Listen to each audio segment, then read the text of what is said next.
And it was not until Sully came on and he just said those three words, brace for impact. And once he said that, then everything else changed forever. So I'm trying to text my wife on the way down. And I put on there, it says, the engine's on fire. I love you with all my heart. Please tell the kids I love them too. And that time I looked out, we could not have been more than 300-400 feet from impact. And I pressed send and just ducked, and then all heck broke loose at that time. This is 50th Street. You're listening to an American Red Cross in Greater New York podcast. On January 15, 2009, at 3:25 p.m., a US Airways flight carrying 155 passengers departed from LaGuardia Airport in Queens, New York for Charlotte, North Carolina. It was a routine flight that quickly became anything but routine. Shortly after takeoff, both of the plane's engines failed, forcing the captain to make a life-and-death decision. Many call what happened next a miracle. Hello, everyone. I'm Olivia Kozlevkar from the American Red Cross in Greater New York.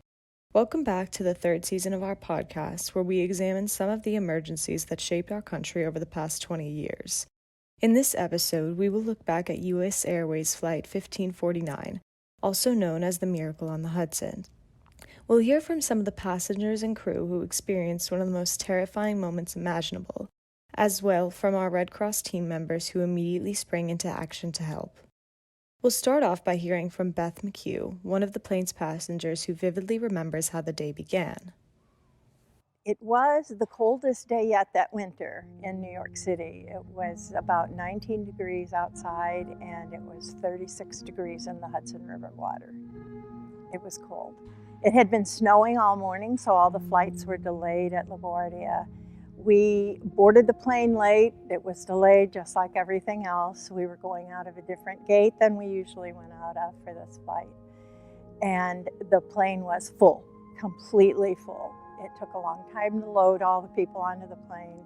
And we finally took off at 3:26. Captain Chelsea Sully Sullenberger saw it as any other flight before he was put to the test. Sully, a veteran combat pilot with 42 years' experience as a commercial pilot, recounts the beginning of the life-changing flight. It was a normal climb out in every regard, and about 90 seconds after takeoff, I noticed there were birds filling the entire windscreen, from top to bottom, left to right, large birds, too close to avoid. It felt like the airplane being pelted by heavy rain or hail. It sounded like the worst thunderstorm I'd ever heard growing up in Texas. It was shocking. It was obvious to me from the very moment that we lost the thrust that this was a critical situation, losing thrust on both engines at a low speed, at a low altitude, over one of the most densely populated areas on the planet. Yes, I knew it was a very challenging situation. Dan Vinton, another passenger aboard the aircraft, describes the impact. About a minute into the flight, we heard a loud boom, and I heard it on the left-hand side, not knowing that really it affected both engines. I didn't know it was the birds. To me, it felt like we were under attack. I've never felt anything so violent on a plane in my life. So it was very scary at that moment. The unknown was extremely scary because we were at that point gliding. It was quiet. The engines were out, and we weren't going up any further. So we were just wondering if the plane was going to break apart. Cactus 1549, turn left heading 270. This is Cactus 1539. Hit birds through lost thrust on both engines, returning back towards LaGuardia. Okay, you need to return to LaGuardia. Turn left heading up 220. 220. Cactus 1549, runway 4 is available if you want to make left traffic to runway 4. Idiot. I'm not sure we can make any runway. What's over to our right? Anything in New Jersey, maybe Teterboro? Okay, yeah, off your right side is Teterboro Airport. Do you want to try to go to Teterboro? Yes. Cactus 1529, turn right 280, you can land runway 1 at Teterboro. We can't do it. Okay, which runway would you like at Teterboro? We're going to be in the Hudson. Here's passenger Beth McHugh again. It was quiet like a library inside the plane because people were whispering, trying to figure out what happened. And we realized there were no engines. And the plane, instead of being on its upward climb, was suddenly going downwards. And the pilot banked the plane to the left over the George Washington Bridge, very close to the bridge, and then headed the plane down the river. And at maybe another minute, the captain said, "This is your captain, brace for impact." Flight 1549 passenger Larry Snodgrass, like so many others aboard the plane, was prepared for the worst. And it was not until Sully came on and he just said those three words, brace for impact. And once he said that, then everything else changed forever. I had my PDA and I had it stuck underneath my leg, so I turned it on, and I bowed my head to try to make it right. And that was kind of difficult because I felt kind of guilty at the last moment. But there was a calmness that came over, and I was fine with it. And at that time, now I didn't have my glasses on, so I'm trying to text my wife on the way down. I put on there, it says, "The engine's on fire. I love you with all my heart. Please tell the kids I love them too." And that time I looked out, we could not have been more than 300-400 feet from impact, and I pressed send and just ducked, and then all heck broke loose at that time. Here's Captain Sully again. I saw the river ahead of me, long, wide, with boats at the south end. We were trained to land in the water near other boats to facilitate rescue. That was where the airplane was headed, and that was a good place to go. Hitting the water is hard. It was a hard landing. And then we scooted along the surface for some point, and then at some point the nose finally did come down as the speed decreased, and then we turned slightly to the left and stopped. You know, when we landed, I kind of describe it as it'd be like an automobile accident about 55 mile an hour at a glancing blow, not, a solid tree or something. So it was, you hear reports, it was a terrible crash, it was a nice landing. It was a strong, strong crash. So when we opened our eyes or raised our heads, there was virtually no movement. So I thought we were dead. I mean, because everything was intact, how can this be? And I reached over to Dan that sat next to me, and I just kind of touched him. And it's like, we're alive. Let's get out of here. And that's what we did. We got up and we were out of that plane within 2 minutes. Everybody was helping everybody. The flight crew began to direct passengers off the plane, including one individual in a wheelchair, onto the wings of the aircraft through the emergency exits and onto an inflatable slide. Passengers distributed life vests to those that exited first. Some jumped into the frigid waters of the Hudson River and began to swim away, fearing the plane might explode. Here's lead flight attendant Donna Dent. We had no idea that we'd landed in water. I found out when I opened my door. And since I'm terrified of water, that was not my most favorite thing, but we didn't have time to be scared. We had things to do. We had 150 souls to save, so we just got busy and did our jobs and got out. And eventually we had a lot of water to deal with in the aircraft. By the time Jeff, Sully, and I left, we were the last three off the aircraft, there was water up to the window exits. The tail of the aircraft was sinking and the water was up to the window exits. And so I started screaming at them, "Guys, we've got to go, we're taking on water, we've got to go." And I just bolted and jumped in my slide. But the ferry boats were already there picking up passengers. It was just, New York is incredible. And we were so blessed. Here's passenger Dan Vinton again. Well, it's just all surreal. You're still wondering, am I in a movie? Is this a dream? I mean, you still can't believe these are just things you can't ever imagine happening to somebody. But I remember being on the wing, and the water started up on my ankle, and then all of a sudden it's at my knee. And as the plane's starting to sink, there was a fear like, we need to get the life raft working, and so, we started working together to get that going. But then in a few moments, we saw the boats coming, and that was just the best sight of my life. We cannot believe how quickly everything happened. I mean, we had those passengers off the aircraft in no time, and the ferry boats were there in no time. And by the time we got to the ferry terminal, there were so many Red Cross, first responders, just FBI everywhere, taking care of us. Words can't say enough or describe how I feel. Within minutes, 2 New York waterway ferries arrived to where the plane ditched near the Intrepid Sea, Air, and Space Museum opposite West 50th Street and began rescuing passengers off the plane. The Coast Guard and FDNY quickly followed in boats to help make sure everyone made it ashore. Captain Sullenberger took it upon himself to sweep the plane twice to make sure there were no passengers before being the final person off the plane. Even before the passengers arrived on shore, Red Cross team members had deployed from the nearby Red Cross chapter headquarters on West 49th Street. Across the river in Weehawken, New Jersey, the Red Cross was there for survivors as well. Scott Graham, who was the chief response officer for the Greater New York Red Cross at the time and led our response to this emergency, got a phone call at about 3:30 p.m. from the New York City Emergency Management with news that a US Airways jetliner had gone down in the Hudson River. It was just a regular day, and it was in the afternoon, and my BlackBerry rang, and it was Calvin Drayton, the first deputy commissioner of New York City OEM. I was surprised to get a call from him in the middle of the day, and he said, "Scott, there's going to be a plane land in the river any moment now." And I said, which river, Calvin? And he said, "The one closest to you." And I said, "Okay, we'll be ready." Getting the report that we're going to have a plane land in the Hudson River at that point in the day and that weather conditions, I thought either we were going to have casualties due to the impact or from the weather conditions, one or the other. And so I was really preparing us to deal with that early on, and really focused on that until it was apparent that wasn't going to be the case. And that was obviously just jubilation on everybody's part that there weren't any casualties. So we had visibility and knowledge of the event unfolding both in the ECC, Emergency Communication Center, and a call to me. So people went right into action. The responders on duty that day knew what to do. Everybody was assembled, waiting in the Emergency Operations Center. We just had everything pre-staged and ready, and we had been drilling.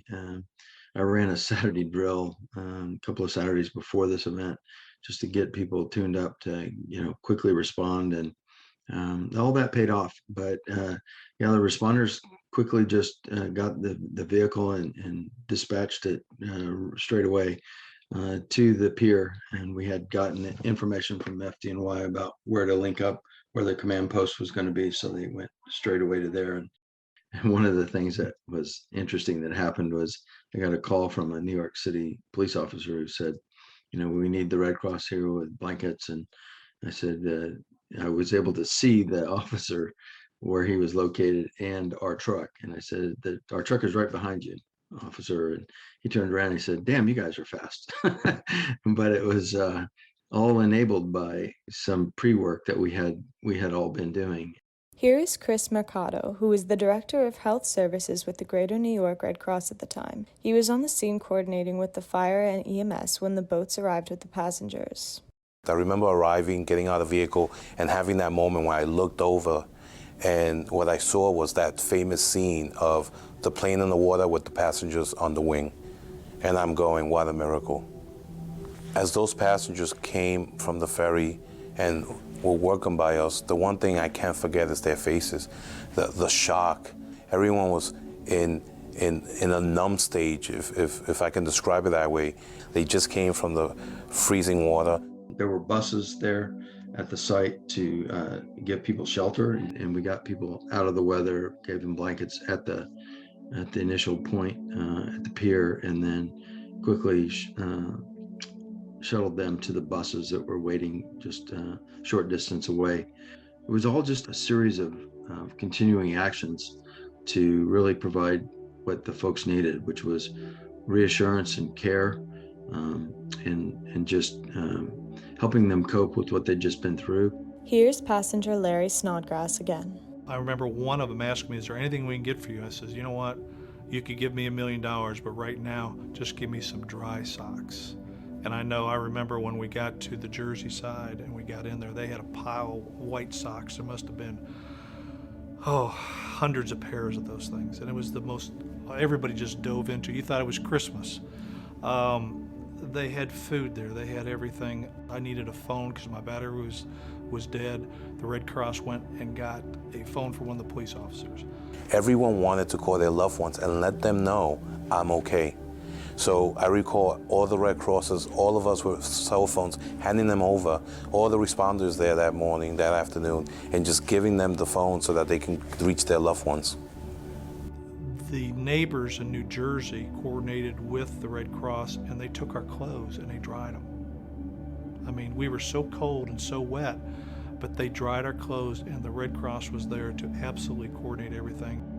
That was our lifeline, was the Red Cross. Here's Greater New York Red Cross Chief Response Officer Scott Graham again. So we were able to give them mental health support and let them know it was going to be okay, and that, you know, we were going to take good care of them and get them home to their loved ones, and really reassure them after they'd been through such a dramatic event. Our job was to really just put a blanket of care around these folks. Subsequently, the coordination team came from the US Air and some others, and we started, talking about taking them to hotels, or in some cases, people went almost directly out to the airport and got on another flight and went back to Charlotte later that evening. And one of the interesting things that happened was we were able to get a hold of our friends in Charlotte, North Carolina, at the Red Cross chapter there. And they were able to get a team out to the airport and meet passengers from 1549. And what was surprising, though, was when people got off the planes actually in Charlotte later that day that had made it all the way home, many of them still had those Red Cross blankets wrapped around them. And our friends at that Red Cross at the other end were really surprised by that, as were we, actually. But it was such a comforting thing to know that that kind of blanket of security and care that we were providing. They just really felt comforted by that. Here is Flight Attendant Donna Dent again. The blankets we were receiving, we all had Red Cross blankets. I have mine at home now. I took it with me. That and my life vest. I took my life vest with me too. But my Red Cross blanket is one of my most cherished possessions. It signifies that we made it through it. It was heartwarming to know that people cared enough to try to take care of us and do what they could for us. It was heartwarming. Despite being a relatively short Red Cross response, only several hours really, the impact of our support was significant and lasting. Here is longtime volunteer Sally Phipps, who was on the scene helping. About 10 days later, I actually got a call on my cell from a number I didn't recognize. Normally I wouldn't answer that, but I did, and a man introduced himself and said that he was the husband of the woman I'd lent my cell phone to. One of the things when you're volunteering for the Red Cross is you never really know the impact you have on another person's life. And when this man called to thank me and to share a little bit about his wife, it was a really moving moment for me. Here's Scott Graham again. I heard from lots of my friends in the Red Cross all over the country, about our response. They saw it unfold on TV, and they were really proud of us. I was just so proud of our team. I think it gave an example of, what readiness looks like. We talk a lot these days about readiness in the Red Cross and being prepared and ready to respond to all types of incidents. And I think, some of the actions that we took and the preparations that we made, even going back to how we designed the operations center, the design of that operations center served us really well in Sandy as well. That building, the way we designed it with the communication systems and all of the tools that we built into it, empowered us during Sandy many years later. Here's passenger Larry Snodgrass again. The Red Cross is there in the most difficult times when we need them. And we're very fortunate to have an organization such as the Red Cross to be there for us. But until they were there to actually assist and make my life easier and help put it back together, I never realized the true strength that what the Red Cross had to offer. And I am truly, truly grateful for what the Red Cross has done for me and does for the public around the world. After the water landing, the plane was towed down to Lower Manhattan and moored to a pier, not far from the World Trade Center. There, Red Cross volunteers provided canteen services to the first responders who were conducting an investigation on the plane. As the workers were wrapping up, Scott Graham was at the site for a final meeting when a bystander approached him. This one gentleman flagged me down, and he said, "Isn't it amazing that the last time you guys were down here in the Red Cross providing services was for the tragedy of 9/11, and here you are today providing support services for this miracle." And it had never occurred to me to think about that prior to that gentleman stopping me and talking to me about that. And he was so right. The last time there was a plane at that site, it was tragedy, and this time it wasn't. It was a celebration of life and life savings. And Captain Sullenberger and all the people that the air traffic controllers and everybody that the divers and everybody that saved those people's lives. It was a really fitting end to that experience in many ways, that it gave some sense of positive closure to the plane at that site. Nearly 6 years ago, the events of January 15th, 2010, the miracle on the Hudson, were dramatized in the feature film Sully, directed by Clint Eastwood and starring Tom Hanks. In fact, many of those who responded to Flight 1549, including Red Cross volunteers, served as extras in the film. Before we go, we want to recognize many of those who did their part to ensure the safety and well-being of everyone on the flight, including the passengers and crew, the boat operators, the FDNY, the NYPD, United Airlines staff, the Red Cross, the Port Authority, the Coast Guard, and the NTSB. This episode was produced and edited by Chi Kong Wee with help from Ivan Morabel and Michael DeVillepierre. We want to also thank Matt LaCour and Barbara Gaines for their support. If you liked what you heard, we encourage you to comment, subscribe, and like this podcast wherever you listen. Thank you for listening. Let's continue to look out for one another.